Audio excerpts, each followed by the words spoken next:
నాతో పాటు చాలా మందికి ఉన్న డౌట్ ఏంటంటే మీ హస్బెండ్ మాట్లాడారు అప్పట్లో ఇష్యూ అయింది చూడండి, వీళ్ళది బాగా గొడవ అయింది కదా, ఆ గొడవ అయిన టైంలో మీ హస్బెండ్ మీడియా వాళ్ళతో మాట్లాడారు లైవ్ కాల్లో. నాకు తన మీద నమ్మకం ఉంది, తనంటే నాకు ఇష్టము, తనని నేను ఇప్పటికీ ప్రేమిస్తూనే ఉన్నాను, ఎప్పటికీ ప్రేమిస్తాను, తనతో నాకు అసలు ఎలాంటి ఇష్యూస్ లేవు, ఎవరు ఎన్ని చెప్పినా నేను నమ్మను అని చెప్పారు ఆయన.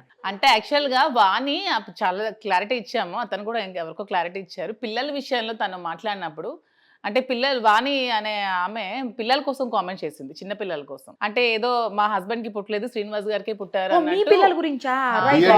డిఎన్ఏ టెస్ట్ చేయండి అని కొన్ని మీడియా ఛానల్స్ లో కొంచెం వల్గర్ గా ఆమె మాట్లాడింది. ఒక 10 స్టెప్ దిగి పిల్లల్ని టార్గెట్ చేసి మాట్లాడినప్పుడు తను అలా రెస్పాండ్ అయ్యారు.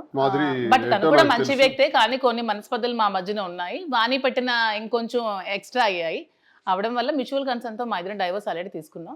అయిపోయిందా? అయిపోయింది. శ్రీనివాస్ గారిది ఇంకా కోర్టులో ఉంది. ఓ, మీకైతే క్లియర్? మాకైతే క్లియర్ అయిపోయింది. ఓకే, అంటే శ్రీనివాస్ గారితో మీరు కలవక ముందు నుంచే మీ ఇద్దరికి ఇష్యూస్ ఉన్నాయా? ఆ కలవక ముందు నుంచి కొంచెం ఇష్యూస్ ఉన్నాయి. అవి వాణి ఎంటర్ అయిన తర్వాత కొంచెం ఎక్కువ అయ్యాయి.